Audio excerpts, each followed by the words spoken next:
ज़्यादातर जो जैसे political system, social system, economic system, historical system, geographical system, इस ऑलमोस्ट सारे के सारे सिस्टम क्या है? ये सब सोशल सिस्टम है। क्या है? मतलब ये सोशल साइंस है। सोशल साइंस का मतलब कि हम एक क्रिएटिविटी की स्टडी करते हैं। तो कोई फिक्स पैटर्न नहीं, क्रिएटिविटी की स्टडी करते हैं। किस पैटर्न पे करते हैं? ये करते हैं साइंस के तरीके से, रेशनल तरीके से करते हैं। किसी भी चीज़ को जो हमारे सामने आता है, रेशनल तरीके से थिंक करते हैं। ज्योग्राफी की अगर हम बात करें, ज्योग्राफी सबसे इम्पोर्टेंट ये है ज्योग्राफी इस सिस्टम में। फिजिकल सिस्टम की बात भी ऐसी है, बहुत आधा साइंस है आधा आर्ट है। अगर आप पॉलिटी पढ़ेंगे तो पॉलिटी भी आधा साइंस आधा आर्ट है। ज्योग्राफी की हम बात करते हैं तो ज्योग्राफी की जैसे बात होती है तो उसमें भी थॉट्स ही होते हैं। भी थॉट्स होते हैं। जैसे अपने यहाँ स्कूल चलते हैं ना, तो उनके यहाँ स्कूल का मतलब होता है कि स्कूल मीनिंग ये group of thoughts, ideology develop any country. किसी कंट्री में जो एक ग्रुप ऑफ थॉट्स डेवलप हुआ है, क्या वो एक कंबाइन होता है। जैसे French school geography, American school geography, दिखना नहीं है अभी तो मैं ऐसे चर्चा करूँ। और यूएस स्कूल ज्योग्राफी, तो अब जैसे क्या होता है कि हम लोग क्या करते हैं, जैसे कोई भी बुक हमने पढ़ा, समझा, हम रिसेंट ट्रेंड समझ नहीं पाते। जैसे हिस्ट्री की बात करें तो हिस्ट्री में रिसेंट ट्रेंड क्या चल रहा है? पोस्ट वेवेल थ्योरी चल रहा है। रिसेंट ट्रेंड चल रहा है पोस्ट वेवेल थ्योरी। वैसे ज्योग्राफी में जो रिसेंट ट्रेंड चल रहा है वो अमेरिकन स्कूल ऑफ जो, हाँ, जर्मन बहुत पहले था। बिफोर 1945 से पहले जर्मन स्कूल डोमिनेट कर रहा था। 45 से लेकर 90 तक dominate किया किसने? फ्रेंच स्कूल ने किया। और अभी जो स्कूल चला है वो अमेरिकन स्कूल चल रहा है। तो ऐसे आप किसी भी सब्जेक्ट का उठा, जैसे सोशल सिस्टम को उठा, इकोनॉमिक सिस्टम को देखें, पॉलिटिकल सिस्टम को देखें, तो कहीं ना कहीं जो एक उसके पास्ट की थ्योरीज हैं या जो प्रेजेंट की थ्योरीज हैं उसमें मॉडिफाई होता जा रहा है वो। ठीक है। और यूपीएससी क्या करती है? यूपीएससी रिसेंट ट्रेंड पर चर्चा करती है, रिसेंट ट्रेंड की तरफ बात करती है। वो पास्ट से जरूर कुछ क्वेश्चन लेती है, और रिसेंट को जोड़ते हुए लेती है क्वेश्चन वो। हम पॉलिटी की बात करते हैं, पॉलिटिकल सिस्टम की स्टडी करते हैं, साइंस की स्टडी नहीं करते। तो जैसे पॉलिटिकल सिस्टम हमने स्टडी किया,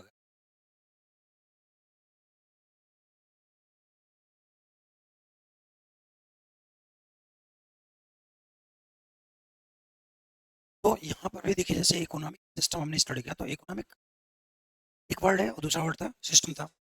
अच्छा, एक वर्ड क्या है, दूसरा वर्ड क्या है? सिस्टम है। तो यहाँ दो वर्ड है, पॉलिटिकल और सिस्टम। जब हम पॉलिटिकल की बात करते हैं तो ये political word denote two ideas, one is related to nation, second to state. जब हम पॉलिटिकल सिस्टम की स्टडी करते हैं तो हम नेशन और स्टेट की स्टडी करते हैं, इसको एक सिस्टम के रूप में स्टडी करते हैं। अब ऑब्वियस है कि सिस्टम के अपने एक वैल्यूज होंगे, एक इसका अपना एक स्ट्रक्चर होगा, और एक इसका अपना फंक्शन होगा। तो कह रहे हैं ये तो सिस्टम के पार्ट हो गए। किसी भी सब्जेक्ट को हम सिस्टम में पढ़ेंगे तो चीज़ मिलेंगे, यूज स्ट्रक्चर और फंक्शन। और यहाँ नेशन और स्टेट की स्टडी करें, पॉलिटिकल में आ गए। जैसे इकोनॉमिक में जब हम आए थे तो हमने उसके भी तो वैल्यूज को देखा था। इकोनॉमिक का लिटरल मीनिंग क्या होता है? Any system related to profit, एक ऐसा सिस्टम जो प्रॉफिट के लिए काम करे, बोला था हमने। प्रॉफिट इंडिविजुअल हुआ और सोशल हुआ, उसके आधार पर दो थॉट्स निकल गए। बस निकल गए। वैसे पॉलिटिकल सिस्टम में एक चैप्टर आता है नेशन का, दूसरा आता है स्टेट का। इस चीज़ को समझे आप। नेशन क्या होती है? एक इमोशनल यूनिट है। क्या है? ये दिखती नहीं है। जैसे कल आप हिस्ट्री के पार्ट को देखा था ना आपने, कि इनविजुअल और विजुअल। नेशन दिखती नहीं है। नेशन क्या होती है? Emotional unit. और नेशन ये कहता है, ठीक है, जैसे एक थोड़ा सा समाज को समझना पड़ेगा। हर चीज़ को समझने के लिए सबसे पहले समाज को समझना पड़ेगा, क्योंकि सारे के सारे सिस्टम समाज में है। समाज में एक व्यक्ति इंडिविजुअल है, उसका डायरेक्ट ब्लड रिलेशन, इसको हम फैमिली कहते हैं। क्या बोलते हैं? डायरेक्ट ब्लड रिलेशन, फैमिलीज के फैमिलीज, इसको बोलते हैं क्लान, गोत्र। गोत्र जानते हैं? गोत्र, गोत्र। बहुत सारे गोत्रों के जिनके एक जैसे ट्रेडिशन है, संस्कार है, इसको बोलते हैं कास्ट। क्या बोलते हैं? फैमिली, क्लान और कास्ट। बहुत सारे कास्ट जिनके एक जैसे कल्चर है। क्या है? कल्चर है। इसको हम बोलते हैं कम्युनिटी, समुदाय। जैसे हिंदू, मुस्लिम, ये सब कम्युनिटीज हैं। एक व्यक्ति हुआ, उस व्यक्ति के ब्लड प्रेशर, उसकी फैमिली हो गई। फैमिली दो तरह की है, और ज्वाइंट फैमिली। ठीक है? और फैमिलीज की फैमिली क्या बन गई? गोत्र। और बहुत सारे गोत्र मिला करके एक कास्ट बन गए। ठीक है? ये एक जैसे ट्रेडिशंस हैं। और बहुत बहुत सारे कास्ट जिनके एक जैसे कल्चर हैं, एक जैसे रिलीजन है, धर्म है, क्या बन गया? कम्युनिटी। और बहुत सारी कम्युनिटीज जिनके एक जैसे फंक्शन है। क्या है? इससे बन गया क्लास। क्या बन गया? वर्ग। जैसे छात्र वर्ग होता है, मजदूर क्या होता है? वर्ग। इसमें हर समुदाय के लोग हैं कि नहीं है? ठीक है? ये होते हैं वर्ग, क्लास। तो आपने देखा डायरेक्ट एक व्यक्ति जो है, उसने कैसे जाति बनाई, कैसे कास्ट बनाया, कम्युनिटी बनाई, क्लास बनाया, क्लान बनाया, ये सारी चीजें बनाई। ये है सोशल स्ट्रक्चर। अब सारे के सारे जो क्लास हैं, इनका इमोशनल इंटीग्रेशन कर दीजिए। आप क्या कर दीजिए? तो क्या बन जाएगा? समझ जाएगा। आई बात समझ में? तो nation is a emotional unit, यूट। इसमें क्या क्या शामिल होता है? Class, caste, community, clan etcetera, culture, religion, races etcetera. जैसे भारतीयता क्या है? Despite that India have various culture, this community, history, caste etcetera, but we are feeling because we are Indians. हम भारतीय हैं। ऐसा समझ में आ गई बात? भारत में राष्ट्रवाद मजबूत हो रहा है, कमजोर हो रहा है? एग्जैक्टली। बिकॉज अगर आपने कम्युनिटी बेस्ड डिस्क्रिप्शन शुरू कर दिया, कास्ट बेस्ड डिस्क्रिप्शन शुरू कर दिया, तो सोशल डिसइंटीग्रेशन होगा। सोशल डिसइंटीग्रेशन से सन हो जाएगा। फिर देश को मजबूत नहीं कर रहे हैं। इसको एक प्रशासनिक अधिकारी हैं, प्रोफेसर, आप सोचेंगे ना इस चीज को, तो हिंदू मुसलमान करेंगे तो देश कमजोर होगा। एक जाति से दूसरी जाति को लड़ाएंगे, देश कमजोर होगा। ऐसा कहीं और। So they are pseudo nationalist, not pure nationalist. Pseudo nationalist लोग हैं, खत्म। इसको बोलते हैं, नहीं लिखना नहीं है, वर्ड यूज करता हूँ तो गलत होता है ये। बस मैं प्रोफेसर हूँ तो इस तरह के शब्द यूज करना गलत।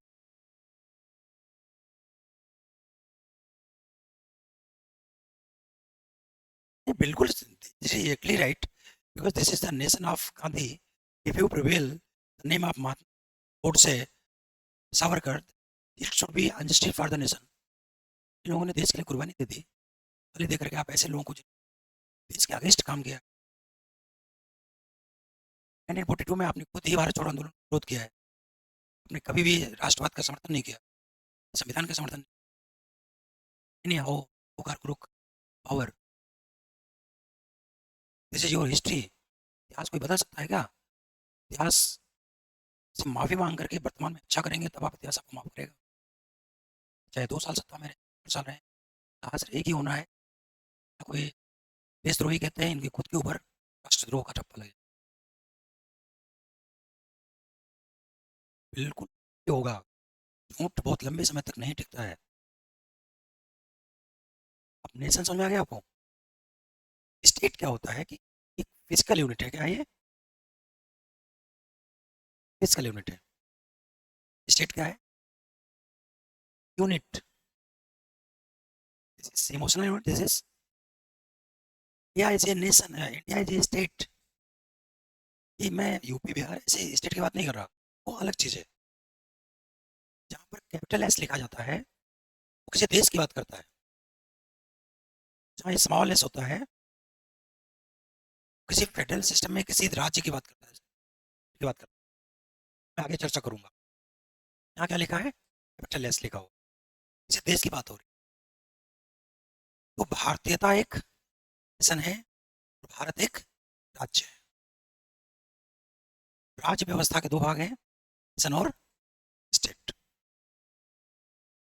स्टडी आप करेंगे, ठीक है? जो ये स्टेट है, ठीक है, ये जो स्टेट है आपका, ठीक है, ये स्टेट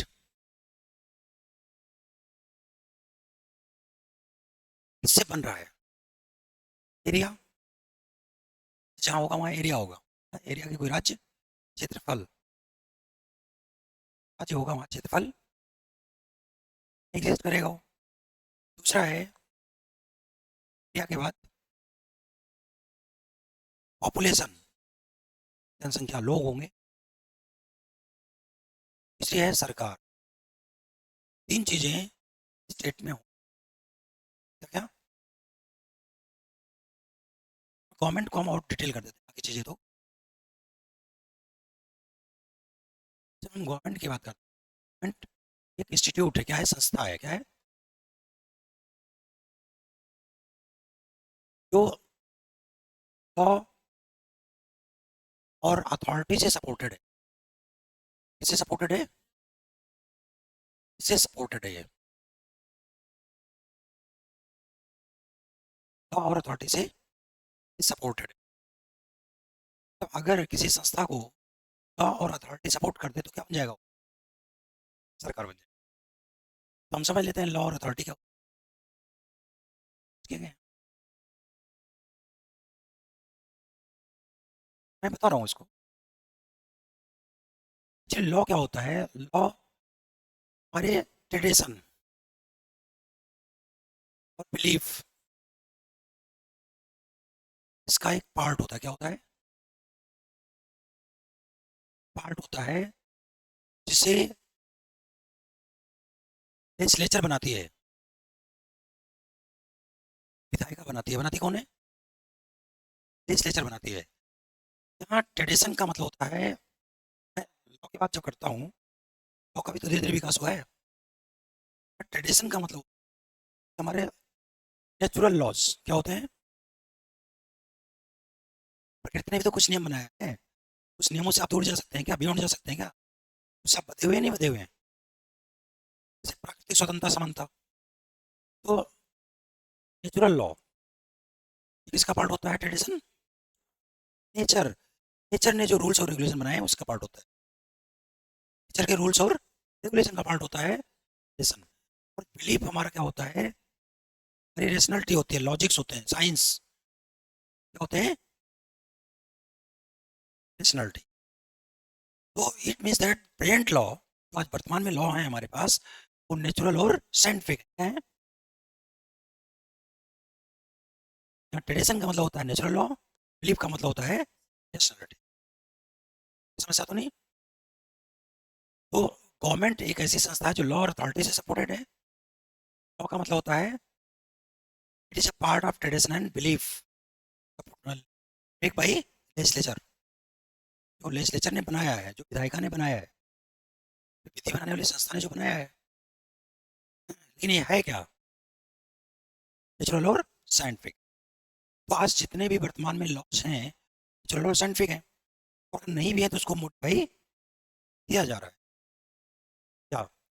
आप एक चीज ध्यान दीजिए, जो किसी पॉलिटिकल सिस्टम का सुप्रीम लॉ है, क्या है? इसे कॉन्स्टिट्यूशन कहते हैं। क्या बोलते हैं? संविधान। समझ में आ गई बात क्या है? संविधान क्या है? किसी पॉलिटिकल सिस्टम का जो सुप्रीम लॉ है। जो हमारी राज्य व्यवस्था का सुप्रीम लॉ है, संविधान ने, समझ में आ गई बात? तो लॉज बहुत सारे हो सकते हैं, लेकिन जो सुप्रीम लॉ है हमारे पॉलिटिकल सिस्टम का, वो क्या? और अगर संविधान खतरे में क्या, तो हमारा पूरा पॉलिटिकल सिस्टम, चुनाव व्यवस्था को हाईजैक कर लीजिए, पूरा का पूरा पॉलिटिकल सिस्टम, जुडिशरी को हाईजैक कर लीजिए, ठीक है, तो पूरा का पूरा हमारा पॉलिटिकल सिस्टम, समझ में? अगर संविधान खतरे में आया तो क्या होगा, समझ में आई बात? हमारा नेशन और स्टेट खतरे में, सब, आप समझ में आ रही बात? पॉलिटिकल सिस्टम को पढ़ना कितना जरूरी है। आगे बढ़े। ये अथॉरिटी क्या होती है कि अगर किसी पावर को, इसको पावर को अगर लॉ सपोर्ट कर दे, क्या सपोर्ट कर दे, if power supported by law then it become authority। अगर पावर को कानून सपोर्ट कर दे तो क्या बन जाती है? पावर क्या होता है? एबिलिटी टू डू समथिंग, कुछ करने की क्षमता जो होती है उसको क्या कहते हैं? एक एबिलिटी है, क्या है? Ability to do something. जो कुछ नहीं कर सकता उसके पास पावर समथिंग, उसके पास पावर नहीं है, लेकिन अगर आपके पास कुछ करने की क्षमता है तो ये क्या है? पावर है। और वही पावर अगर, जैसे सपोज करें कि आपके पास बहुत अच्छी क्षमता है, लेकिन आपने आईएएस की परीक्षा नहीं दी, आप आईएएस पास नहीं हुए, तो आपके पास अथॉरिटी, और अगर आपकी क्षमताओं को लॉ सपोर्ट कर देता है तो क्या बन जाएगा वो? अथॉरिटी। हो सकता है कलेक्टर साहब से ज़्यादा लोग क्षमता रखते हों, लेकिन उनको सपोर्ट किया। पावर तो अपराधियों के पास होता है ना, लेकिन क्या उनका पावर लॉ से सपोर्टेड होता है क्या? तो पावर और अथॉरिटी में अंतर समझ में आ गया? वही पावर अथॉरिटी बनेगा जिसको लॉ सपोर्ट, और जो सुप्रीम अथॉरिटी होती है, क्या होती है? सुप्रीम अथॉरिटी होती है, उसको बोलते हैं सॉवरेंटी। क्या बोलते हैं?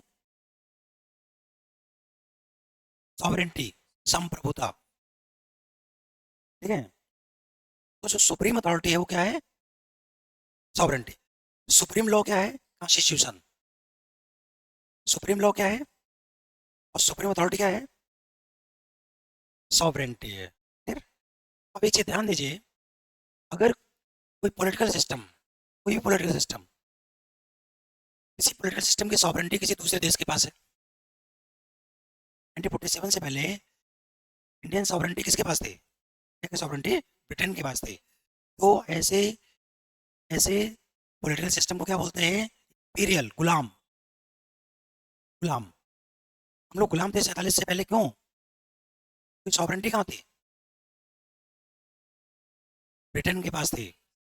ओके, सर्वोच्च अथॉरिटी किसके पास थी? ब्रिटेन के पास थी। और अगर यही सॉवरेंटी सरकार के हाथ में चली जाए, किसके हाथ में? तो इसको बोलते हैं डिक्टेटरशिप, अथॉरिटियन गवर्नमेंट, तानाशाही सरकार। तानाशाही सरकार क्या होती है? सॉवरेंटी अगर तानाशाही हो गई, समस्या तो नहीं? तो क्या देश तानाशाही चल रही है? बिकॉज सॉवरेंटी लोकतंत्र में किसके पास होती है? जनता के हाथ में। किसका होती है? जनता के हाथ में। सर्वोच्च सत्ता तंत्र में किसके हाथ में होती है? जनता के हाथ। Democratic system, sovereignty in the hand of people, common people. तो सॉवरेंटी की स्टेटस को देखकर क्या बता सकते हैं कि कोई व्यवस्था तानाशाही है, लोकतांत्रिक है, या गुलाम है? अगर ट्रंप ने कहा, ट्रंप ने कहा युद्ध रोक दो, और हम लोगों ने, हमारी सरकार ने उसको मान लिया, इट मीन दैट हमारी विदेश नीति हम क्या हो गए? अगर ये बात सत्य है, इन्हें देश को गुलाम बना दिया। और अगर यदि जनता के लिए जवाबदेह नहीं है, सरकार जनता के लिए जवाब दे,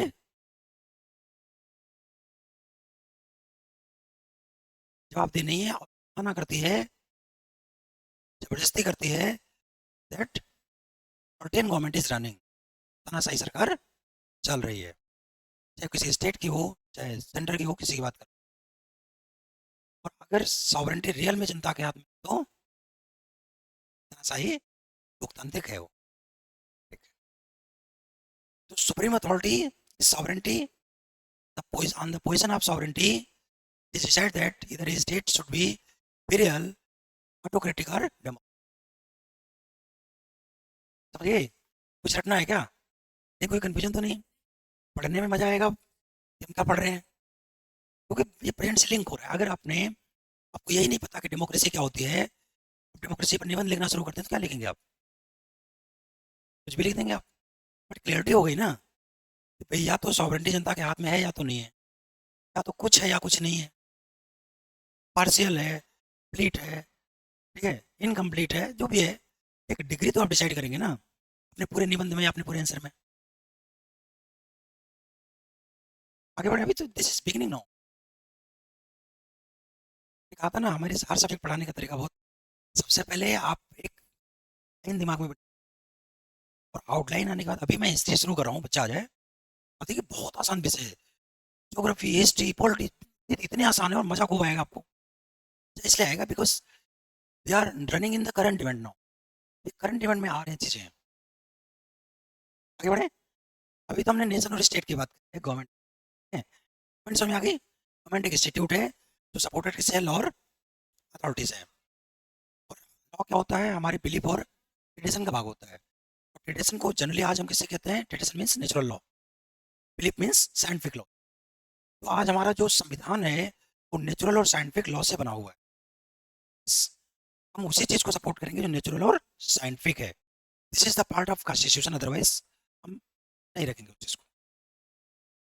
साइंटिफिक, अगर आप बोलोगे भगवान राम की बात करोगे तो ये साबित करना पड़ेगा भगवान राम थे, नेचुरल है कि साइंटिफिक है।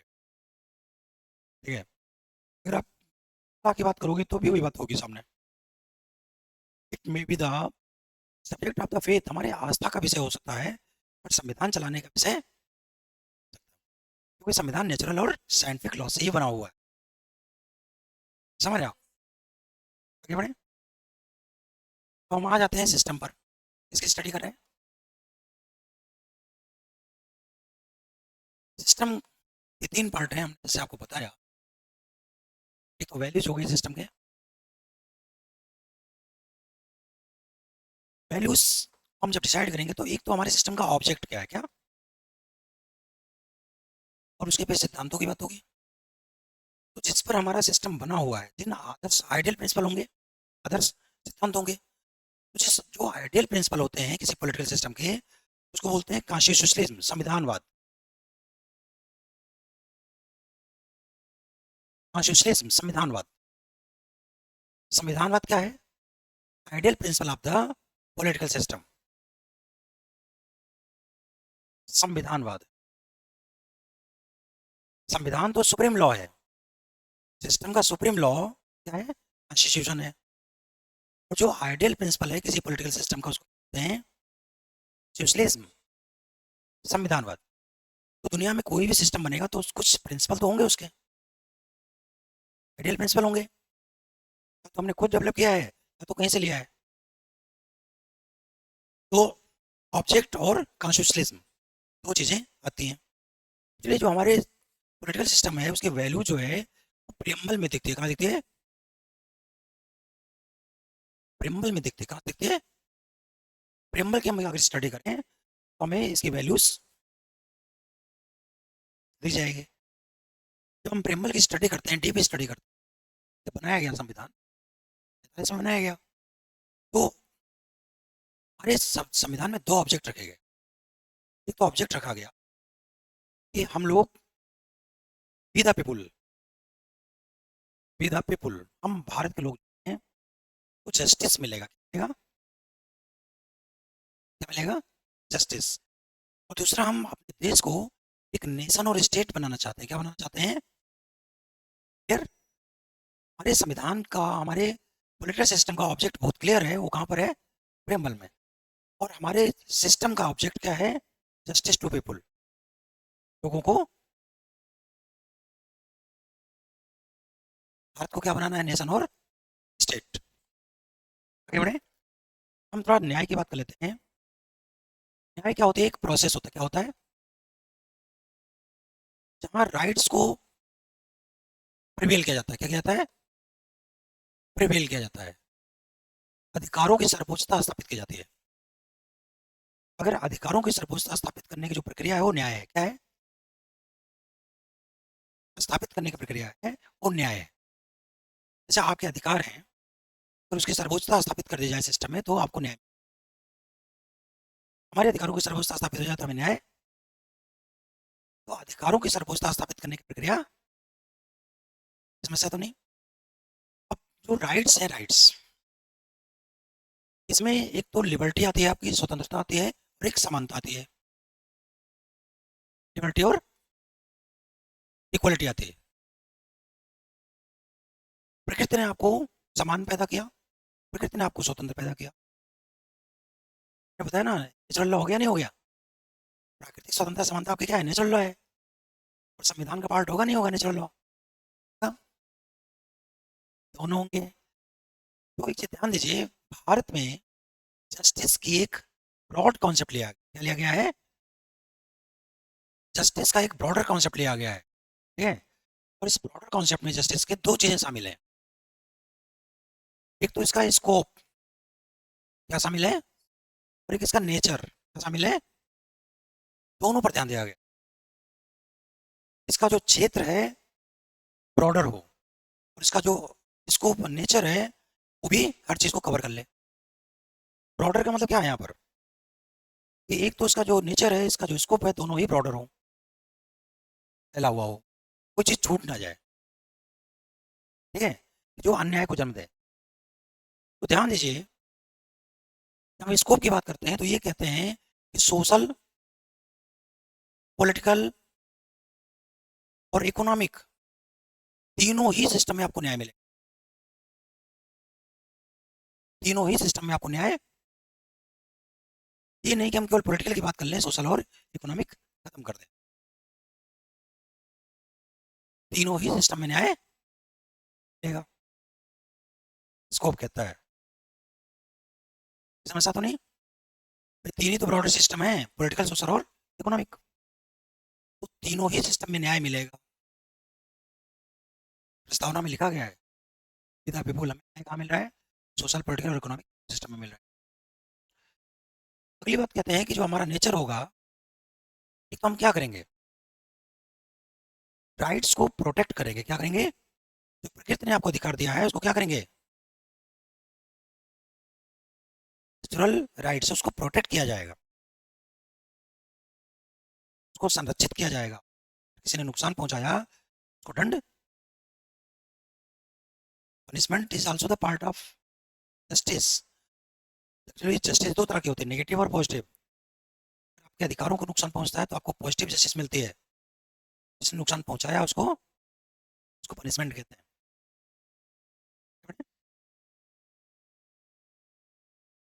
जी हाँ। और दूसरा कहा जाता है प्रमोट किया जाएगा। किया जाएगा? प्रमोट पॉजिटिव होता है। क्या होता है? पॉजिटिव नेचर का होता है प्रमोट। अब हमारे संविधान में जो हमारा फंडामेंटल राइट है वो क्या है? Protection of the rights. अधिकारों को प्रोटेक्ट करना क्या है? Fundamental right. और अधिकारों को प्रमोट करना क्या है? डीपीएसपी।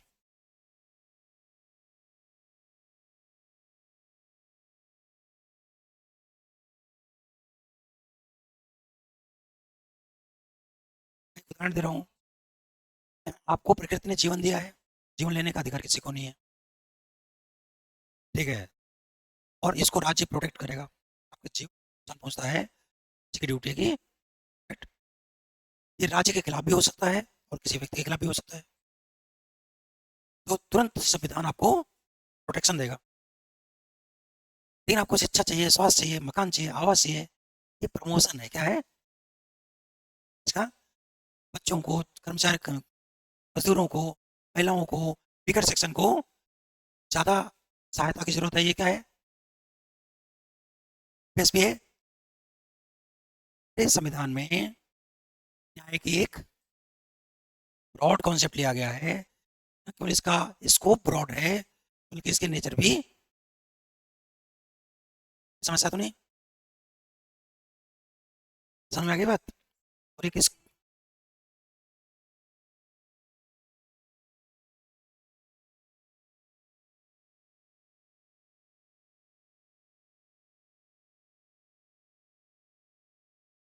वही बात होगा। ये हाँ, रटने वाली बात कहीं आई नहीं इसमें। ठीक है, अब जैसे क्वेश्चन उसने पूछ लिया कि प्रस्तावना भारतीय राजनीतिक व्यवस्था का मूल्य है, दबाओगे। इंपॉर्टेंस समझ में आ गया? क्या इंपॉर्टेंस है उसका? पूरे वैल्यूज को बताता है। या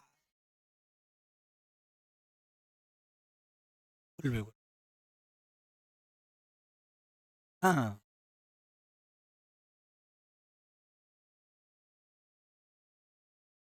हाँ, बिल्कुल। अब देखिए, आर्टिकल 5 से लेकर के आर्टिकल 11 तक हमारे नागरिक, और आर्टिकल 12 से लेकर 51 तक, आर्टिकल 12 से लेकर के 35 तक क्या है? व्यवहार है। 36 से लेकर 51 तक क्या है? कभी कभी क्वेश्चन पूछा जाता है कि डीपीएसपी और फंडामेंटल राइट ये सुप्रीम कौन है और क्यों है? तो आपका जवाब ये नहीं होगा सुप्रीम है इसमें क्या। Both is complementary to each other. दोनों को हम मिला करके पढ़ेंगे तब न्याय का एक लार्जर नेचर समझ में आएगा। तो ये बात है ना, एक एक लार्जर नेचर दिखेगा आपको। क्या दिखेगा? बिल्कुल, जो हमारे संविधान में एक ब्रॉडर कॉन्सेप्ट जैसे इसका लिया गया है, उसमें डीपीएसपी और एफआर एक राइट को प्रोटेक्ट कर रहा है, एक राइट को प्रमोट कर रहा है। Both is complementary. दोनों को अलग अलग करके ना पढ़ा जाए, ना ही दोनों को कन्फ्लिक्ट करके पढ़ा जाए। ठीक है, तो हमेशा किसी प्रशासक को, जुडिशरी को क्या ध्यान रखना चाहिए? ठीक है, दोनों एक दूसरे के कम्प्लीमेंट्री हैं और दोनों को इंक्लूड करोगे तो एक ब्रॉडर जस्टिस का कॉन्सेप्ट निकले। समझा तो नहीं? आगे बढ़े। तो एक बात तो हमने न्याय की करी है, एक हमारा ऑब्जेक्ट क्या है? न्याय। दूसरा हमारा ऑब्जेक्ट है नेशन और स्टेट का है। क्या है? फिर इस पर हम आ जाते हैं। ये, जो हमारा नेशन और स्टेट होगा, नेशन का मतलब होता है, नेशन का मतलब होता है यूनिटी। क्या होता है? और स्टेट का मतलब होता है इंटीग्रिटी। क्या होता है?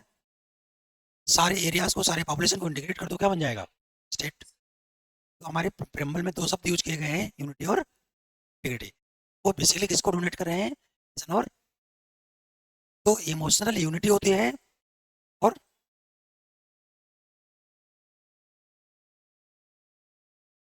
फिजिकल होती है। इंटीग्रिटी क्या होती है?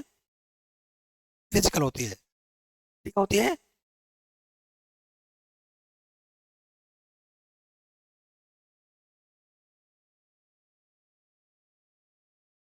इंटीग्रिटी हमेशा फिजिकल होती है। ठीक है, इन सारे पार्ट्स को एक साथ जोड़ लिया, क्या बन जाएगा? एरिया। पॉपुलेशन इंटीग्रेट होकर के गवर्नमेंट बना दी हमने, स्टेट बन गया। ठीक है, होती है पर्सनल होती है। ठीक है, हम यूनाइट नहीं हो सकते, हमारा दिल नहीं मिलता, हमारे मन, हमारे आइडियाज नहीं मिलते। समझ रहे हो? जैसे 1947 में जो भारत विभाजन था वो क्या था? टू नेशन थ्योरी का मतलब ये था, because Hindu and Muslim both is separate nation in their interest is conflict। तो मुसलमान दो अलग अलग राष्ट्र हैं क्योंकि हमारे हित दोनों के अलग हैं और हम एक साथ नहीं रह सकते। यही बात है टू नेशन थ्योरी जो जिन्ना ने दिया। जिन्ना ने क्या दिया? जिन्होंने 1858 से शुरू कर दिया था, तो धीरे धीरे दिमाग में डालते चले गए। सबसे पहले इमोशनल यूनिटी टूटती है, फिजिकल डिसइंटीग्रेशन हो जाता है। बिल्कुल, अगर आप नेशन टूट गया तो राष्ट्र का बंटवारा, राज्य का बंटवारा हो जाए। तो 1943 में जो विभाजन हुआ था, वो उस पॉलिसी का परिणाम था, जो पॉलिसी अंग्रेजों ने शुरू किया, जिसको हिंदुस्तान के अंदर जो कट्टरपंथी पैदा हुए, कांग्रेस उदारवादी संस्था थी और हिंदू महासभा मुस्लिम लीग कट्टरपंथी संस्था थे। जो उन्होंने अंग्रेजों ने पॉलिसी प्रमोट किया तो उसमें दो पावर काम कर रहे थे। एक कांग्रेस जो लिबरल थी, और एक चीज मैं और बताना चाहूंगा कि 1947 में जो देश का विभाजन वो लिबरल वर्सेस एक्सट्रीमिस्ट के रूप में हुआ है, उदारवाद बनाम कट्टरपंथ में हुआ है। धार्मिक विभाजन नहीं था, वो क्या था? उदारवाद बनाम कट्टरपंथ। कट्टरपंथी चाहे हिंदू थे, चाहे मुसलमान थे, चाहे सिख थे, चाहे ईसाई थे, और दे आर इन पाकिस्तान। और जो उदारवादी थे, चाहे वो हिंदू थे, चाहे मुसलमान थे, चाहे सिख थे, चाहे ईसाई थे, in India. So division was not on the basis of religion, division on the basis of ideology। जो लोग गलत फहमी में हैं कि धार्मिक विभाजन था, यहाँ के मुसलमान वहां चले जाएं, गलत फहमी में है। देखो जी, आइडियोलॉजिकल डिवीजन था, ये कल्चरल और रिलीजन डिवीजन था। अब समझ आ गई बात? समझ गया ना? भारत का विभाजन भी क्लियर हो गया होगा क्यों हुआ। एक जनरल आइडिया तो मिल गया कि भाई क्यों विभाजन हुआ। आगे बढ़े। तो अब विभाजन हम लोगों ने देखा था, इसलिए हम लोगों ने क्या लिया कि भाई इंटीग्रेशन के लिए क्या होना चाहिए, आएगा। एक राष्ट्र बनने की प्रक्रिया में है जहाँ भाषा, आप देखो मराठी लोग पीटते हैं नहीं पीटते हैं? पीटे हैं ना उत्तर भारतीयों को, हिंदी बोलने वालों को। ये क्या है? एक राष्ट्र का विभाजन की स्थिति जा रही है। तमिलनाडु में एक ऐसी भाषा का विरोध किया जा रहा है। तो भाषा के आधार पर, क्षेत्र के आधार पर, जाति के आधार पर, इन सब के आधार पर अगर विभाजन होगा, ये टूटेगी तो नेशन का डिसइंटीग्रेशन हो जाएगा। क्या बने? अब जो हमारा नेशन और स्टेट बनेगा उसके कुछ अपने सिद्धांत होंगे, सिद्धांत होंगे जिसको हम संविधानवाद कहते हैं। क्या बोलते हैं? तो संविधानवाद में तो ये भी आ गया, नेशन आ गया, स्टेट आ गया, और जस्टिस भी आ गया। एक तो जस्टिस हो गया, एक हो गया नेशन और स्टेट, और तीसरा संविधान में कुछ शब्द आए हैं, जैसे सॉवरेन एक वर्ड है, एक है सोशलिस्टिक, डेमोक्रेटिक, रिपब्लिक, सेकुलर।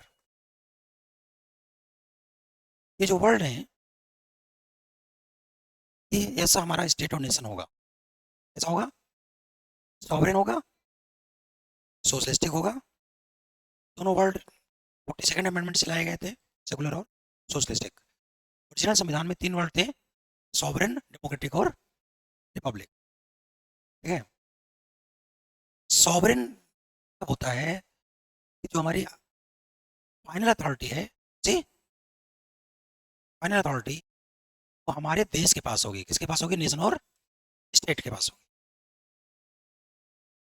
हम लोग 1947 में अपनी सॉवरेंटी वापस ले आए, स्वतंत्र हो गए। तो हमारी जो कोई भी पॉलिटिकल सिस्टम एक पॉलिसी चलता है, जिसको हम राजनीति कहते हैं, उसको नेशनल पॉलिसी कहते हैं, राष्ट्र की नीति, स्टेट पॉलिसी कहते हैं। ठीक है। तो जो राजनीति है, पॉलिटिक्स है ना, राजनीति, तो पॉलिटिक्स में बेसिकली दो चीज शामिल है जो किसी नेशन और स्टेट को ऑपरेट करती है, ये पॉलिसी है, इसको बोलते हैं राजनीति।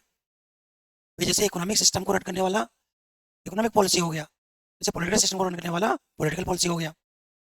पॉलिटिकल पॉलिसी एक तो इंटरनल होती है, अंदर से, एक एक्सटर्नल होती है।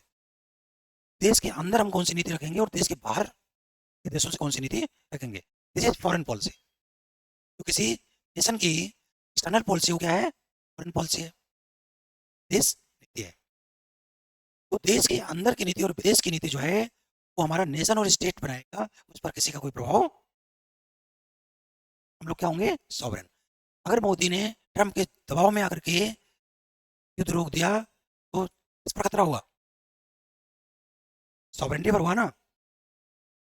बहुत बड़ा राष्ट्रद्रोह होगा अगर ऐसा हुआ तो। राष्ट्रद्रोह यही तो है, देश की संप्रभुता गिरवी रख दो। ठीक है। अब यही संप्रभुता किसके हाथ में रहेगी? जनता के हाथ में। डेमोक्रेसी को खतरा कब होगा? जब जनता कि सॉवरेंटी सरकार ले, बात सिद्धांत में दिखता नहीं लेकिन व्यवहार में तो दिख रहा है ना। तो क्या भारत में लोकतंत्र खतरे में है? आपसे पूछा जाए तो सिद्धांत में तो नहीं दिखता लेकिन व्यवहार में ऐसा, क्या भारत की सॉवरेंटी खतरे में है क्या? वैसे सिद्धांत में तो नहीं दिखा लेकिन अगर ऐसा हुआ है तो सॉवरेंटी खतरे, क्लियर। तो किसी सरकार का फेलियर क्या है? संविधान के यूज को, पॉलिटिकल सिस्टम उसके वैल्यूज को प्रोटेक्ट और प्रमोट नहीं कर सकते तो सरकार फेल। किसी सरकार का मूल्यांकन आप कैसे करेंगे? तो उसके आइडियल वैल्यूज है, जो उसके आदर्श मूल्य हैं, जस्टिस है, जस्टिस खतरे में है क्या? बिल्कुल खतरे में है। क्या हमारे नेशन स्टेट खतरे में है क्या? अगर है तो खतरे, सरकार फेलियर है। जस्टिस, नेशन स्टेट खतरे में आ जाएगा किसी सरकार को, फेलियर सरकार का। चिल्लाने से कुछ नहीं होता कि महा वायलेंशियल है, कोई आदमी इतना मूर्ख है वो मैं नॉन वायलेंशियल हूँ मैं। क्या किन लोगों के बीच में बात, मुझे एक इंटरव्यू दे दे, बुद्धिमान है मुझे, मैं तो चैलेंज करता हूँ, एक इंटरव्यू मुझे दे दो आप, मैं आपके पास पूरी कले खोल दूंगा। अक्षय कुमार को इंटरव्यू देगा, उसके खाते हैं कि it's Ravish they are tasking no, interview दे रहा था अक्षय कुमार, देखा था अक्षय कुमार।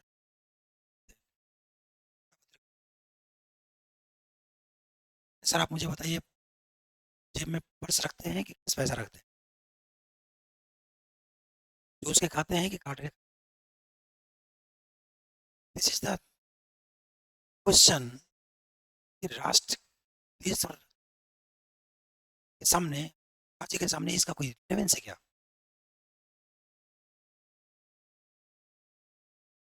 एक्चुअली डाइवर्सन, राष्ट्र और राज्य की समस्या से डाइवर्सन किया जाता है, सोच पा, और यही चीज तो डिस्ट्रॉय करते हैं वो। इसने कभी भी बौद्धिकता को खत्म नहीं किया, वो बौद्धिकता को खत्म करे। आगे बढ़े। सोशलिस्टिक तो हमने आपको बता ही दिया था, इसमें कोई समस्या तो नहीं है। देखो नेशन और स्टेट को चलाने वाला एक व्यक्ति होगा जिसको जनता चुनेगी, डायरेक्ट इनडायरेक्ट। नेशन का भी हेड होगा, स्टेट का भी हेड होगा, और नेशन और स्टेट को चलाने वाली गवर्नमेंट का भी हेड होगा। नेशन स्टेट दोनों को चलाने वाली गवर्नमेंट का हेड होगा, तीनों का हेड हो गया, नेशन का भी हेड हो गया, स्टेट का भी हेड हो गया, और चलाने वाली सरकार का भी हेड होगा, उसको जनता डायरेक्टली चुनेगी। क्या हो गया? रिपब्लिक।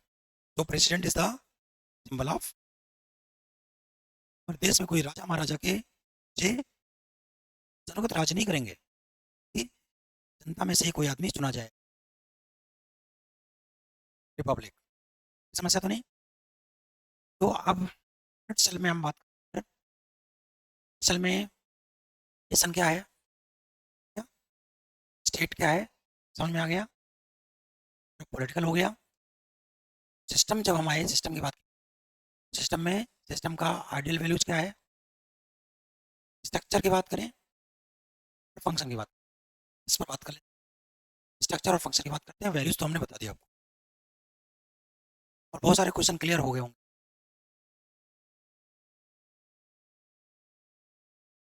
क्लियर हो गए? तो देखो ना, क्लियर हो गए सारे, कंफ्यूजन था वहाँ, क्लियर हो गया। अगर बच्चों को नेशन और स्टेट नहीं पता होगा तो क्वेश्चन कैसे निकालेंगे?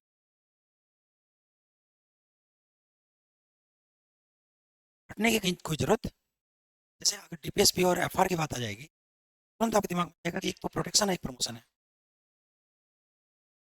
बिल्कुल। और दोनों में होगा क्या? लिबर्टी और इक्वलिटी होगा। ये 14 से लेकर 10 तक क्या है? इक्वलिटी है। 10 से लेकर 30 तक क्या है? लिबर्टी। फिर 31 से लेकर 1 से लेकर 35 तक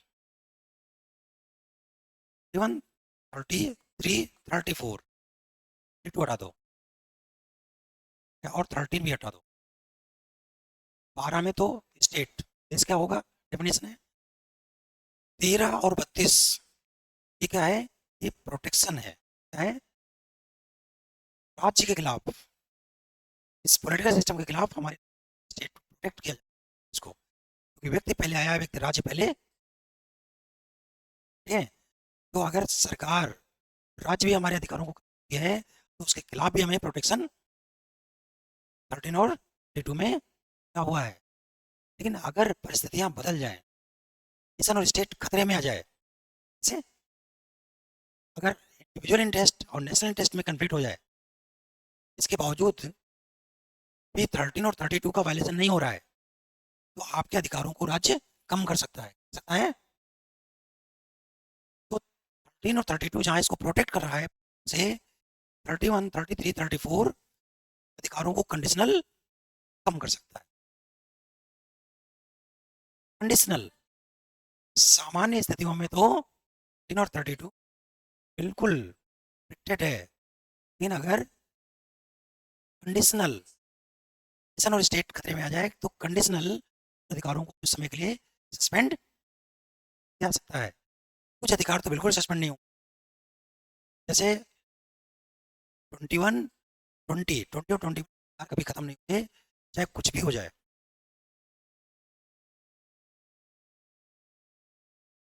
सारे सारे अधिकार सस्पेंड हो सकते हैं, सारे के,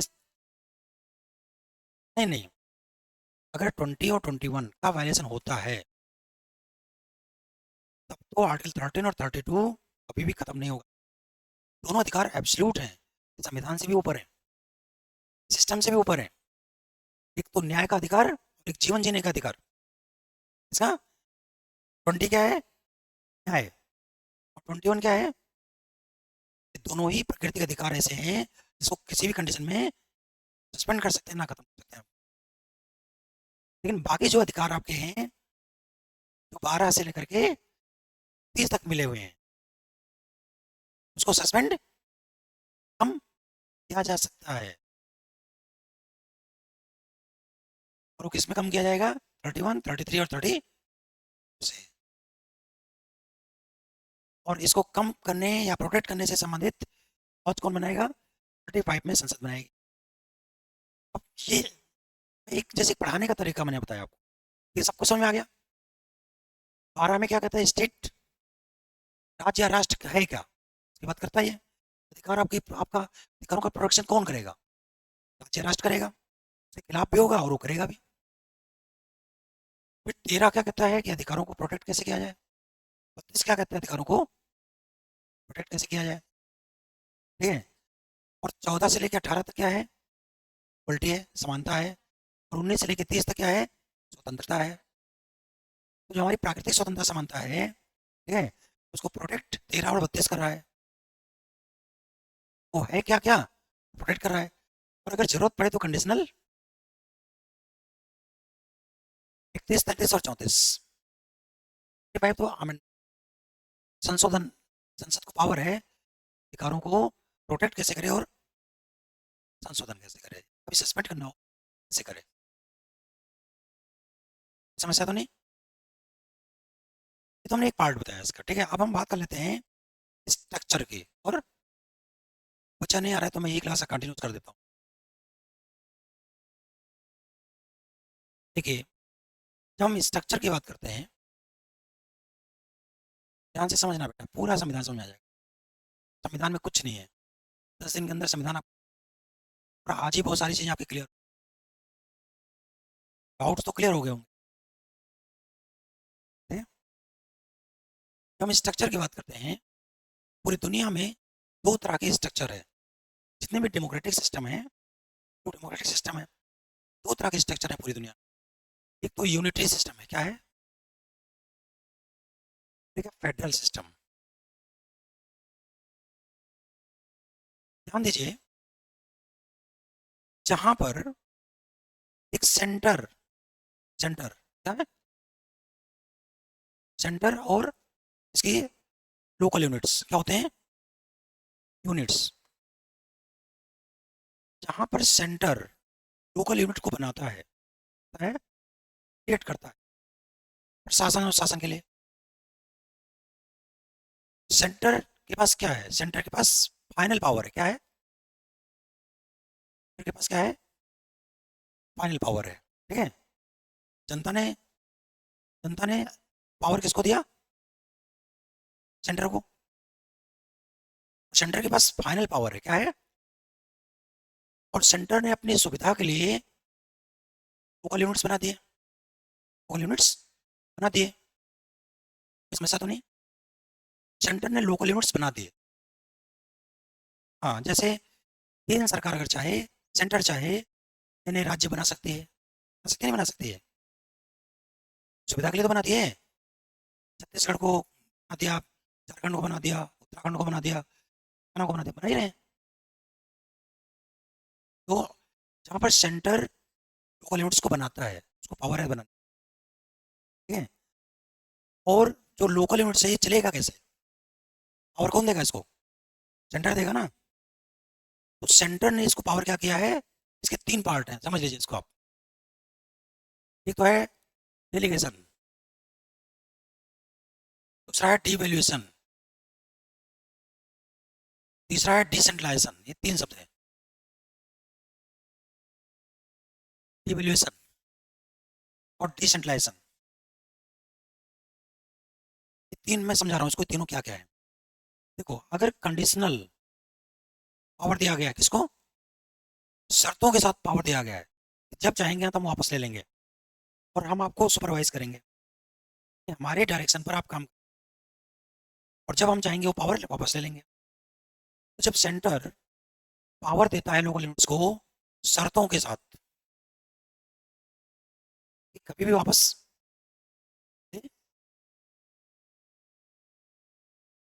शर्तों के साथ देता है, कभी वापस लेंगे और मेरे ही डायरेक्शन में आप काम करें। तो यहाँ लोकल यूनिट्स को कोई स्वतंत्रता होती है क्या? होती ना। पावर है, जब चाहें तब ले लेंगे वापस।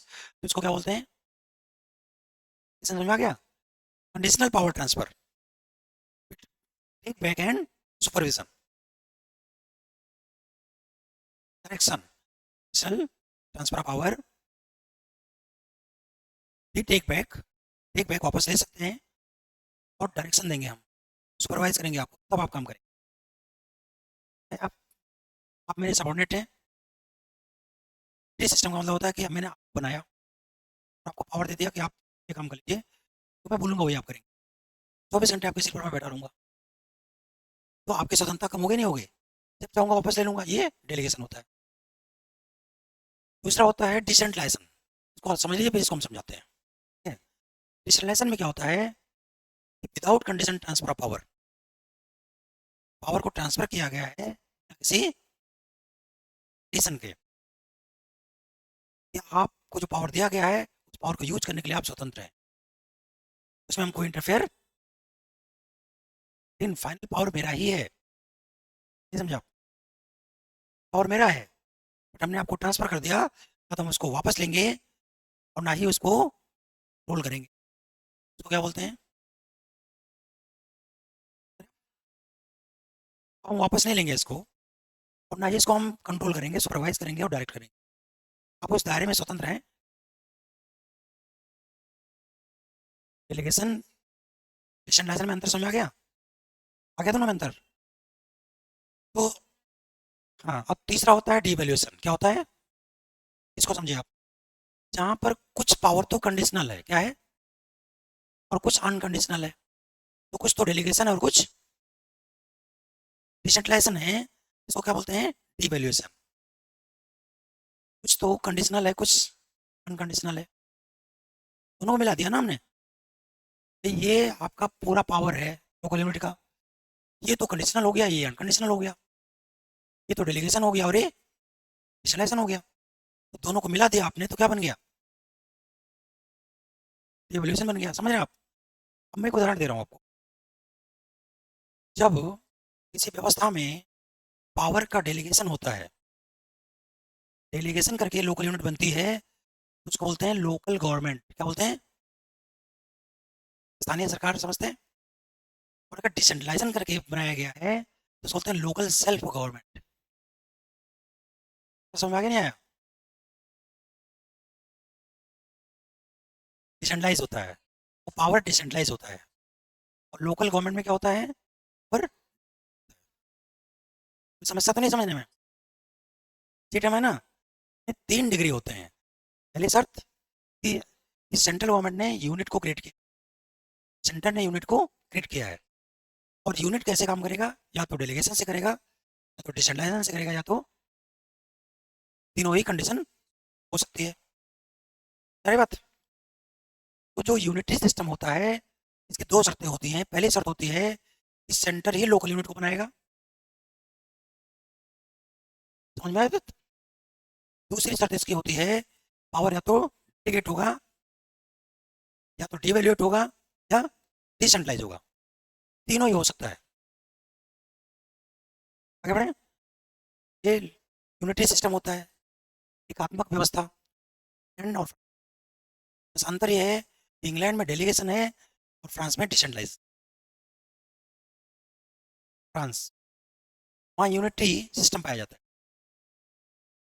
बस अंतर क्या है? इंग्लैंड में डेलीगेशन है, फ्रांस में डिसेंट्रलाइजेशन है। बस इतना था अंतर है, और कुछ नहीं है। आगे बढ़े। अब हम थोड़ा फेडरल सिस्टम की बात करते हैं। इसको यहाँ छोड़ते हैं, या को समझने के लिए समझना जरूरी हो।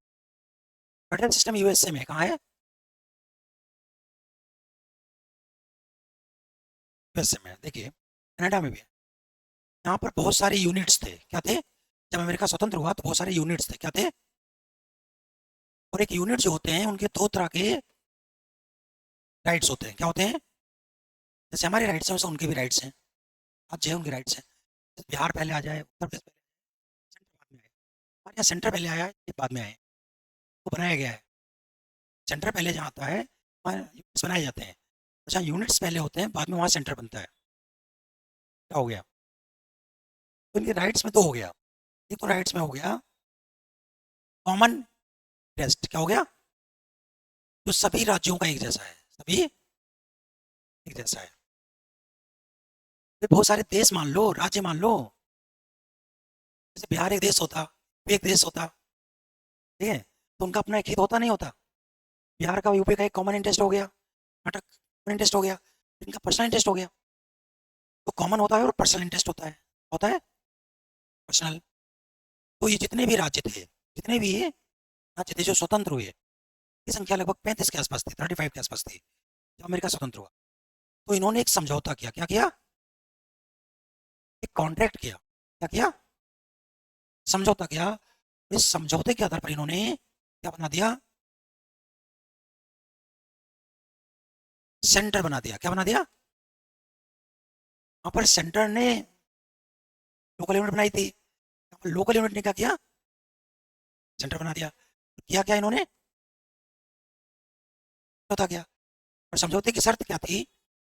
कि जो कॉमन इंटरेस्ट है वो तो सेंटर पूरा करेगा, और जो लोकल इंटरेस्ट है, पर्सनल इंटरेस्ट है, वो इनके पास रहेंगे।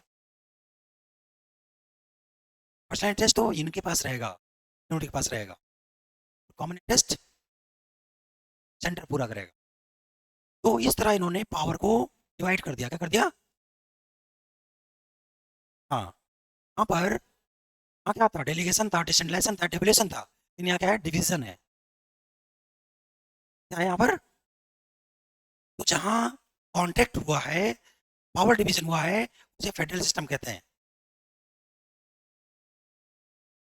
जब बहुत सारी यूनिट्स ने कॉन्ट्रैक्ट किया, कॉन्ट्रैक्ट के आधार पर एक सेंटर बनाया और पावर को डिवाइड कर दिया। अब इनका संविधान अलग हो गया, नहीं हो गया? और इनका संविधान अलग हो गया, नहीं हो गया? फेडरल कॉन्स्टिट्यूशन हो गया, और ये स्टेट का कॉन्स्टिट्यूशन हो गया। क्लियर? पावर का डिवीजन हो गया। लिस्ट भी तो हो गई, नहीं हो गई?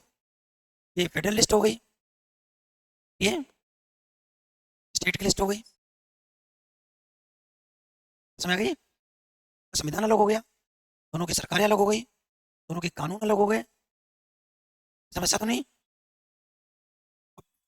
किसी भी यूनिट की जो जनता है, उसके 2 तरह के ड्यूटी आ गई, नहीं आ गई? एक तो फेडरेशन के लिए ड्यूटी हुई, और एक ड्यूल सिटीजनशिप होगा, नहीं होगा? दोहरी नागरिकता, और इन दोनों को जो समझौता हुआ है, डिवीजन हुआ है, इसको ऑब्जर्व करने के लिए एक कोर्ट होगा, नहीं होगा? इसको हम क्या बोलेंगे? Federal court.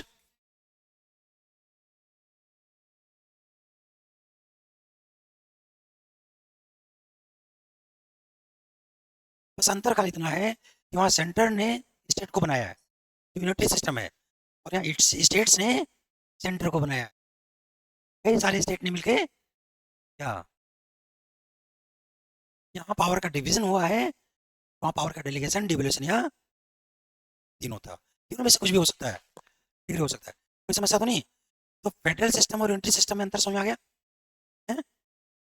समस्या तो नहीं। दो संविधान क्यों होगा? दोहरी नागरिकता क्यों होगी? दो सरकारें क्यों होगी? हाँ, दो लिस्ट क्यों होगी?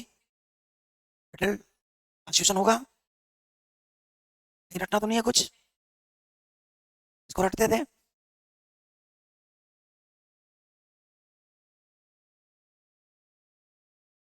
अब हम आते हैं इंडिया, यहाँ समझ में आ गया? इंडिया ने सबसे अलग सिस्टम लिया, आर्टिकल 1 से लेकर के 4 तक, 245 से लेकर के 307 तक। इसको अगर आप पढ़ेंगे तो आप इंडियन सिस्टम को समझ पाएंगे। 1 से 4 और 245 से 307। आगे बढ़े। देखिए, हम लोग एक यूनियन है, क्या है? यूनियन है, नाम फेडरेशन है, नाम सिस्टम है। अब फेडरल है ना, यूनिटी है। और इस यूनियन की जो फिलॉसफी है, नया शब्द लाया गया है, यहाँ में ऐसा कोई शब्द था नहीं, एक नया शब्द लाया गया है। ये शब्द दो चीजें कहता है, ठीक है? ये पहली बात तो कहता है कि हमारी जो स्पिरिट है, हमारी जो आत्मा है, स्पिरिट क्या है? ये यूनिटरी होगी, क्या होगी? टी, जो पहले वाली बताई थी हमने, लैंड वाला सिस्टम। और जो हमारा स्ट्रक्चर होगा वो फेडरल होगा, क्या होगा?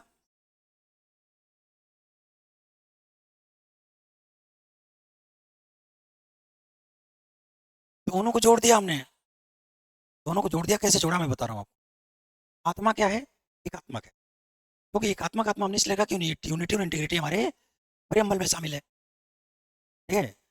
सामान्य परिस्थितियों में भी जो सेंटर है वो कॉमन इंटरेस्ट को प्रिवेल करता नहीं करता है, तो फिर राज्यों की समानता की बात करता नहीं करता है। अगर राज्यों में असमानता हो जाएगी तो क्या होगा? फिर टूट जाएंगे ना। तो इसलिए यहाँ पर जो सेंटर है वो किसी राज्य को बना सकता है। राज्य को बनाने का अधिकार किस में होता है? यूनिटी सिस्टम में होता है। तो समझौता होता है ना, तो हमारा यूनियन है वो समझौते का परिणाम नहीं है, बल्कि तुमको सेंटर बनाती है शासन और प्रशासन के लिए, पहली बात। और दूसरी इंपॉर्टेंट चीज है कि जो हमारे यहाँ स्टेट लिस्ट है, स्टेट की लिस्ट है ना, जो स्टेट लिस्ट है वो डिवैल्यूएशन है, क्या है? उस पर सेंटर इंटरफेयर कर सकता है, सामान्य परिस्थितियों में भी कर सकता है और विशेष परिस्थितियों में कर सकता है, उसको वापस भी दे सकता है। सामान्य परिस्थितियों में तो डिसेंट्रलाइजेशन जैसा दिखता है, लेकिन विशेष परिस्थितियों में डिक्टेशन हो जाता है, तो क्या हो गया? डिवैल्यूएशन। तो हमारे देश में जो स्टेट लिस्ट दिखती है वो डिवैल्यूएशन जैसी है, और राज्यों को बनाने का अधिकार सेंटर के पास है। ये दोनों ही फीचर किसके हैं? ठीक है, ठीक है ना। लेकिन इसके बावजूद भी हमारा हमारे संविधान में एक ही संविधान है, राज्यों का कोई संविधान है नहीं। लेकिन लिस्ट राज्यों की भी है, गवर्नमेंट राज्यों की भी है, और अगर सेंट्रल स्टेट में कोई विवाद पैदा होता है तो सुप्रीम कोर्ट फेडरल कोर्ट का भी काम करता है। इसमें ऐसा तो नहीं। तो तीन ऐसी चीजें हैं जो हमें फेडरेशन बनाती हैं। एक तो फेडरल कोर्ट, सुप्रीम कोर्ट की फेडरल कोर्ट की भूमिका, और दूसरा स्टेट लिस्ट का, हाँ, और राज्यों की सरकार का, केंद्र की सरकार का। तो बिल्कुल सरकारें अलग अलग हैं कि नहीं? तो central government, state list, list, state list का होना प्लस सुप्रीम कोर्ट का, फेडरल कोर्ट के भी काम करना, सेंट्रल स्टेट में बात पैदा होती है। ये तीन चीजें क्या हैं? हमें फेडरल बनाती हैं। क्या बनाती हैं? और यूनिटी कौन बनाता है? राज्यों का निर्माण करने की शक्ति किसके पास है?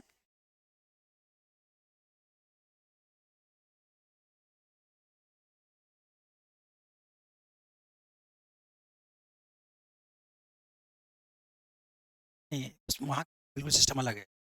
यहाँ डिवीजन ऑफ पावर है, डिवीजन है, और हमारे यहाँ डिवेल्यूएशन है, डिवीजन नहीं है। बात समझ आ गई? यहाँ कॉन्ट्रैक्ट से सिस्टम बना है, हमारे यहाँ कॉन्ट्रैक्ट से सिस्टम बना है, बल्कि हम लोग सेंटर ने स्टेट को बनाया है। तो हमारी आत्मा क्या हो गई? बेटी। और हमारा स्ट्रक्चर कैसा हो गया? तो दिखते तो फेडरल जैसे हैं, लेकिन आत्मा क्या है?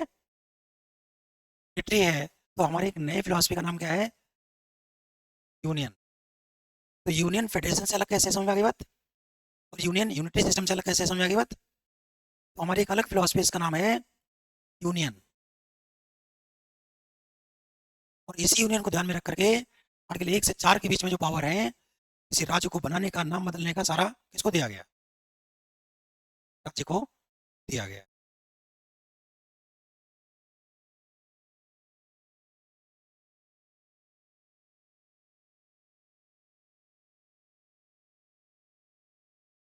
दिया गया।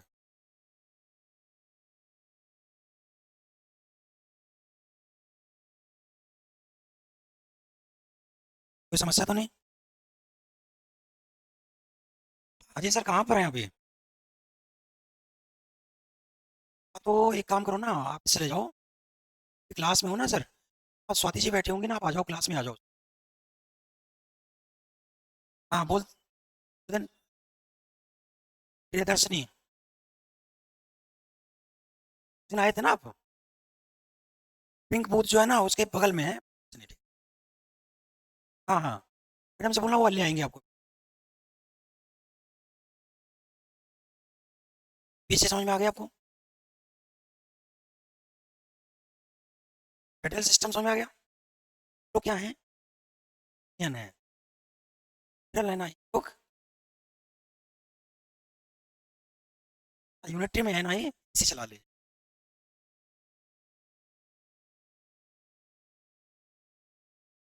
ये कोई रटना तो नहीं है कुछ?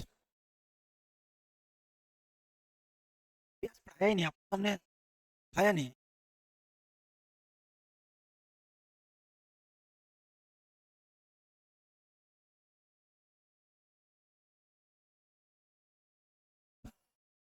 That our system is quite confusing, भी क्लियर नहीं है। नहीं नहीं, आपका नहीं, सिस्टम क्लियर नहीं है। यूज करके हम करा दिया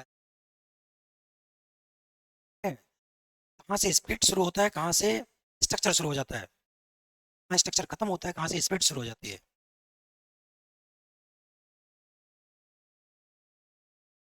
समस्या तो नहीं? अब हम बात कर लेते हैं फंक्शन की, इसके बाद करते हैं फंक्शन की बात।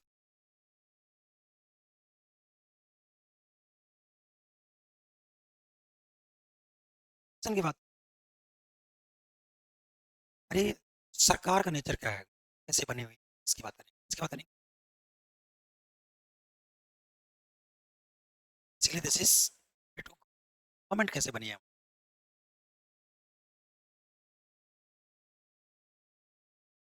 देखिए, जो गवर्नमेंट हमारी बनी हुई है, हमें जितनी भी डेमोक्रेटिक हैं, जितने भी डेमोक्रेटिक हैं, तो ही फॉर्म है गवर्नमेंट्स। इधर they are parliamentary system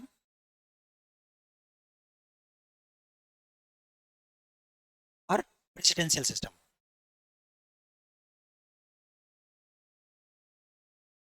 parliamentary और प्रेसिडेंशियल सिस्टम, सिस्टम है, लैंड का सिस्टम है, और ये से का सिस्टम है, एसए का सिस्टम। देखिए, पार्लियामेंट्री सिस्टम से पहले इंग्लैंड में, ठीक है, पार्लियामेंट्री सिस्टम से पहले इंग्लैंड में एक ऑटोक्रेटिक सरकार थी। क्या थी? तानाशाही सरकार थी। राजा वहां शासन करते थे, मर्जी सिस्टम था, राजा शासन करते थे। इस चीज को समझना ध्यान से। और वो जनता के प्रति उत्तरदायी, not small part the people. ऐसी सरकारों को जो जनता के प्रति उत्तरदायी नहीं, क्या बोलेंगे हम? सही हो गई ना? तो कोई कंफ्यूजन नहीं आपको है? या 1215 1815 में एक वहाँ रेवोल्यूशन होता है। क्या होता है? बहुत दिन से अवेयर है अपने राइट्स के लिए, और इस रेवोल्यूशन को बोलते हैं मैग्ना कार्टा। Magna carta. इस रेवोल्यूशन से जनता ने क्राउन था, जनता ने क्राउन से सॉवरेंटी को ले ली। क्या ले ली? सॉवरेंटी को वापस ले ली, लिया। मैग्ना कार्टा सिस्टम रेवोल्यूशन से इन्होंने सॉवरेंटी को ले ली, बट सॉवरेंटी इन्होंने अपने पास नहीं रखा। They transfer sovereignty to institute. एक संस्था को इन्होंने ट्रांसफर कर दिया। संस्था का नाम है पार्लियामेंट। संस्था का क्या नाम है? हाँ। हाँ, लेकिन ये परमानेंट ट्रांसफर नहीं है, ये कंडीशनल ट्रांसफर है। पार्लियामेंट का चुनाव कौन करेगा? सॉवरेंटी को कंट्रोल कौन करेगी? जनता करेगी। जनता के बिहाफ पर ही वो सॉवरेंटी यूज करेगा। जनता जब चाहेगी तब सॉवरेंटी वापस के माध्यम से वापस ले लेंगे। तो जहां पर एक क्राउन रिस्पॉन्सिबल नहीं था, सॉवरेंटी को तंत्र यूज करता था, अब ये सॉवरेंटी पार्लियामेंट यूज करेगी, लेकिन जनता इसको क्या किया है? डेलीगेट किया है। मैंने क्या किया है? इसको डेलीगेट किया है। सॉवरेंटी को जनता ने डेलीगेट। समझता तो नहीं?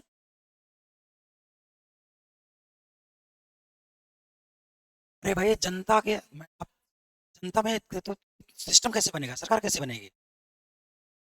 सरकार बनाने के लिए तो उसको डेलीगेट करना पड़ेगा ना अपने जनप्रतिनिधि। जैसे आपके एमपी एमएलए हैं, एमपी एमएलए आप क्यों चुनते हैं?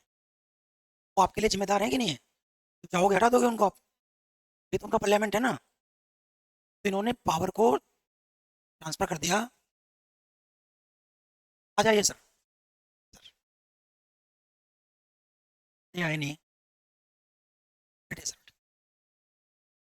तो बेसिकली अगर हम किसी पॉलिटिकल सिस्टम में फंक्शन की बात करते हैं, फंक्शन देखने के लिए हमें गवर्नमेंट की तरफ जाना। तो हमने डिफाइन कर दिया है, एक इंस्टीट्यूट है, संस्था है। संस्था को लॉ और अथॉरिटी ने सपोर्ट किया है। ठीक है। और गवर्नमेंट की दुनिया में जितने भी डेमोक्रेटिक गवर्नमेंट है, दो फॉर्म है, पार्लियामेंट्री और प्रेसिडेंशियल। और पार्लियामेंट्री सिस्टम इंग्लैंड का है। इसकी हमने विशेषता क्या बताई कि सॉवरेंटी की किसके हाथ में थी? क्राउन। तो दिवस ऑटोक्रेटिक क्या थे? तानाशाह थे। मैग्ना कार्टा आया। मैग्ना कार्टा से सॉवरेंटी को जनता ने वापस ले लिया। और जब वापस लिया तो ये क्या हो गए? इलेक्ट हो गए? नहीं हो गए? अपने प्रतिनिधियों को जब उन्होंने दिया, ये क्या हो गए? इलेक्ट। वो पार्लियामेंट क्या हो गई? सॉवरेन हो गई। और अगर सॉवरेन कोई लॉ बनाएगा, संविधान होगा नहीं। तो संसद का जो संविधान है, संसद की इच्छा पर निर्भर करता है।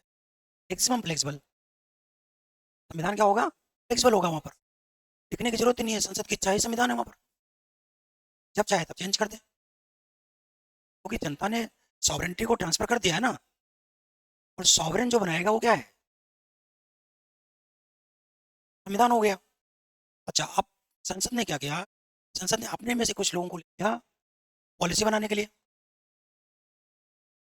इसको हम बोलते हैं कैबिनेट।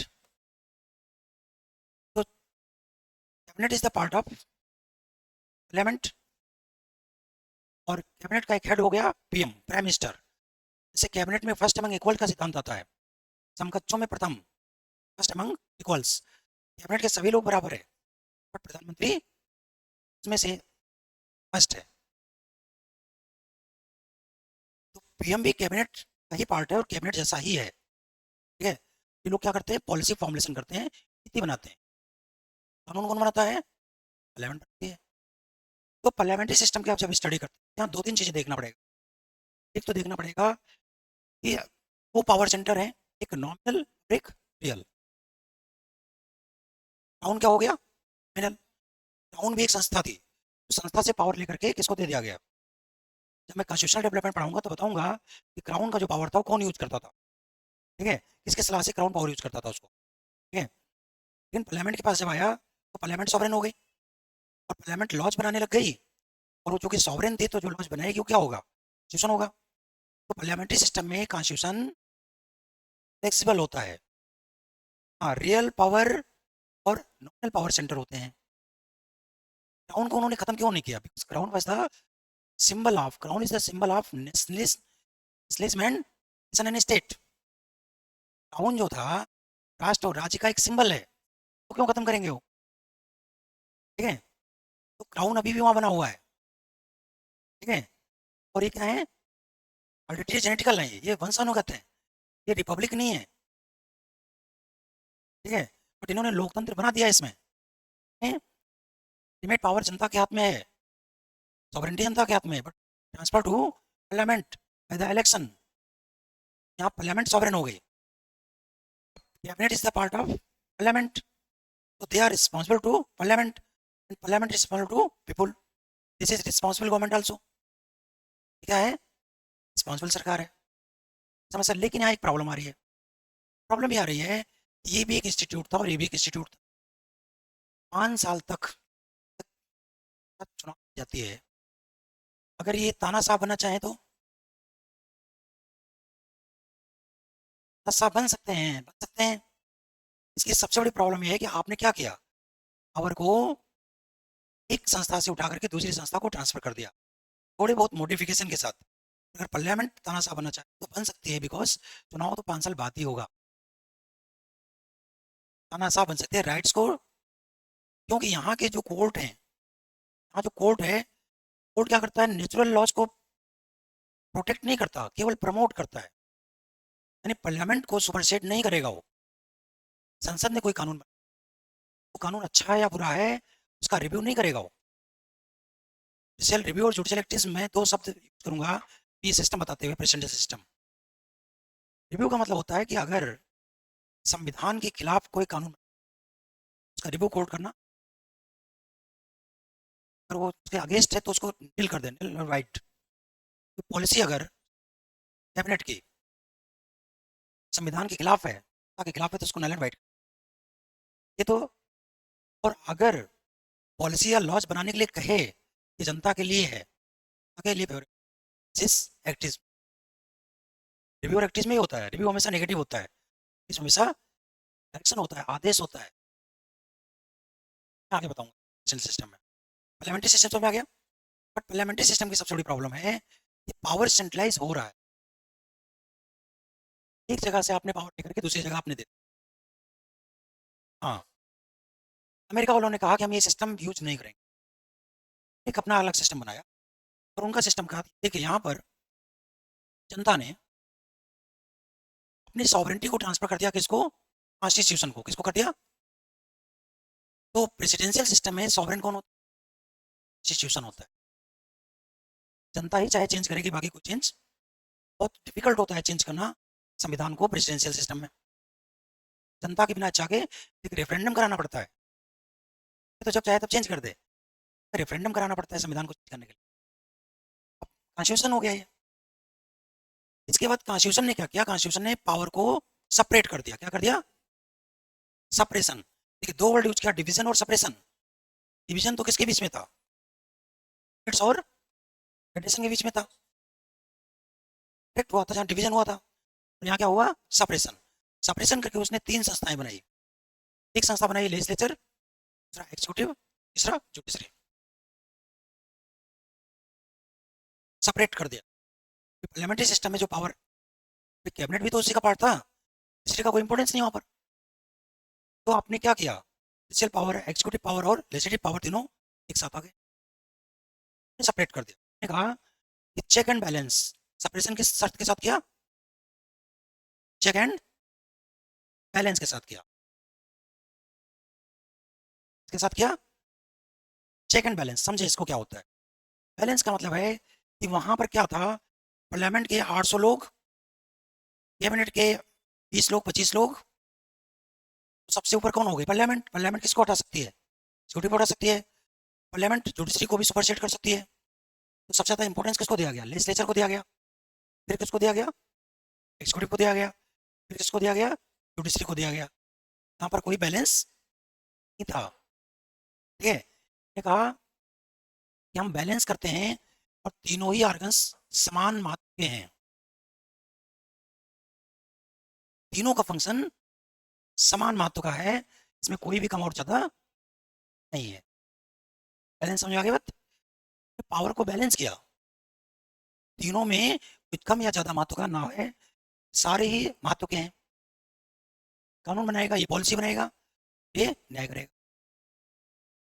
चेक की जब बात की तो इन्होंने कहा कि देखिए अगर कॉन्स्टिट्यूशन का कोई भी उल्लंघन करे, अगर पार्लियामेंट ने कोई ऐसा लॉ बनाया, कांग्रेस बोलते हैं पार्लियामेंट, ऐसा कानून बनाया जो कॉन्स्टिट्यूशन को वायलेट कर रहा है, कॉन्स्टिट्यूशन को वायलेट कर रहा है, तो जुडिशरी की ड्यूटी होगी कि वो ऐसे कानूनों को घोषित कर दे। अगर कोई ऐसी पॉलिसी बनाई जाती है जो कानून को वायलेट कर रहा है, छोटे बना रहा है, जुडिशरी क्या करेगी? उसको टेस्ट कर देगी। दिस इज जल रिव्यू। उसमें जुडिशियल रिव्यू। फिर जुडिशरी क्या करे? अगर जुडिशरी इनको डायरेक्शन देने लग जाए, इस संविधान को ज़्यादा और प्रमोशन के लिए इसे कानून बनाइए, आप इसे पॉलिसी बनाइए, इसे जुडिशियल। अमेरिका में ये चीज़ नहीं होता, इंडिया में दिखता है जाता है। तो यहाँ पर एक्सिक्यूटिव को कंट्रोल कौन कर रहा है? जुडिशरी भी कर रहा है, लेजिस्लेचर भी कर रहा है। इसके पॉलिसीज को लेजिस्लेचर को कौन कंट्रोल कर रहा है? जुडिशरी कर रहा है। और ये दोनों मिलकर के इसको कंट्रोल, क्या है? Check. Judicial review and judicial it is the kind of प्रकार होता है, ठीक है, चेक, नियंत्रण करने का। आगे बढ़े। ये तो यूएसए का सिस्टम है। आगे बात, अब हम इंडिया के सिस्टम की बात कर लेते हैं थोड़ा सा। जब इंडियन सिस्टम की बात की, ध्यान से समझना, पार्लियामेंट्री सिस्टम में पार्लियामेंट सॉवरेन है, प्रेसिडेंशियल सिस्टम में कॉन्स्टिट्यूशन सॉवरेन है। जनता ने ट्रांसफर किया, बट इंडिया में जनता ने अपनी सॉवरेंटी को ट्रांसफर नहीं किया। इंडियन सिस्टम में सॉवरेन कौन है? पीपल सॉवरेन है। और इन्होंने अपनी सॉवरेंटी को दो तरह से एक्सप्रेस किया। मैंने आपको बताया, एक तो इनके राइट्स, सॉवरेंटी है कहाँ? राइट्स में। सॉवरेंटी कहाँ है? राइट्स में। राइट ये कहा, एक तो हमारे राइट्स का प्रोटेक्शन चाहिए, क्या चाहिए? और एक हमारे राइट्स का प्रमोशन चाहिए, क्या चाहिए? ये प्रोटेक्शन और प्रमोशन की तो बात करी हमने, डीपीएसपी और फंडामेंटल राइट की बात किया। बिल्कुल। तो प्रोटेक्शन तो कौन करेगा? कॉन्स्टिट्यूशन करेगा। करेगा कॉन्स्टिट्यूशन के बिहाफ पर कौन करेगा? जुडिशरी करेगा। और प्रमोशन कौन करेगा? प्रमोशन करेगा पार्लियामेंट। कौन करेगा? तो हमारे यहाँ जो सेपरेशन ऑफ पावर हुआ वो किसके किसके बीच में हुआ? कॉन्स्टिट्यूशन और पार्लियामेंट के बीच में हुआ। सेपरेशन हुआ है कॉन्स्टिट्यूशन और, वहाँ तीनों चेक का सिद्धांत था, सॉरी बैलेंस का सिद्धांत था। हमारे यहाँ बैलेंस का सिद्धांत नहीं है। और मैं आपको बताना चाहूंगा कि इन दोनों को बैलेंस करते हुए आ गया प्रेसिडेंट। अब प्रेसिडेंट की दो तरह की ड्यूटी आ गई, जिसको हम रिपब्लिक कहते हैं।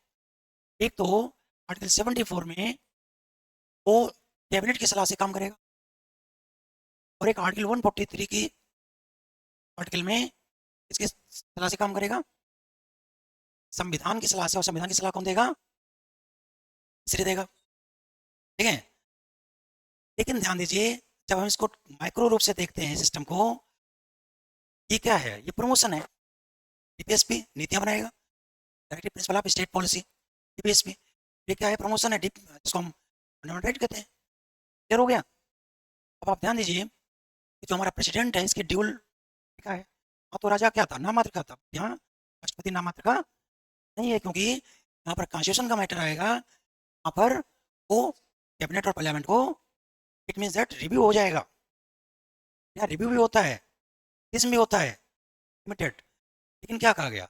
आर्टिकल 74 कहता है कि प्रेसिडेंट कैबिनेट की सलाह से बाउंडेड है, बता हुआ है। एक बार वो रिव्यू करने के लिए कह सकता है, लेकिन इसके बाद मानना ही पड़ेगा। बट आर्टिकल 143 कहता है कि प्रेसिडेंट नहीं है, ये सुप्रीम कोर्ट बाउंडेड है सलाह देने के लिए।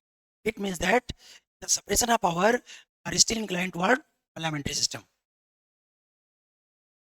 Not presidential system. But separation of power हुआ किसके किसके बीच में? अब इसका मतलब हमारे यहाँ संविधान जो है उसमें कानून भी दो तरह के हो गए, समझे इसको? एक तो वो कानून होगा जो सॉवरेन जनता ने बनाया था। जनता सॉवरेन कब थी? जब संविधान सभा बनाई गई, संविधान सभा ने बनाया। और दूसरा पार्लियामेंट, तो पार्लियामेंट सेकेंडरी लॉ बना सकता है, वो प्राइमरी लॉ कभी नहीं बनाएगा। यानी उसको हम फंडामेंटल स्ट्रक्चर कहते हैं, मौलिक ढांचा, जिसको हम संविधानवाद कहते हैं। इस हमारे पॉलिटिकल सिस्टम का जो आइडियल वैल्यूज है क्या है? बेसिक स्ट्रक्चर हो गया, उसको हम चेंज नहीं कर, हमारा संविधान पार्लियामेंट चेंज नहीं कर सकता, क्योंकि पार्लियामेंट बनने से पहले ही वो चीज आ गई थी। और उसी वो संविधानवाद है जिससे उसी पर हमारा पूरा संविधान चलता है, उसी पर हमारा पूरा सिस्टम टिका हुआ है।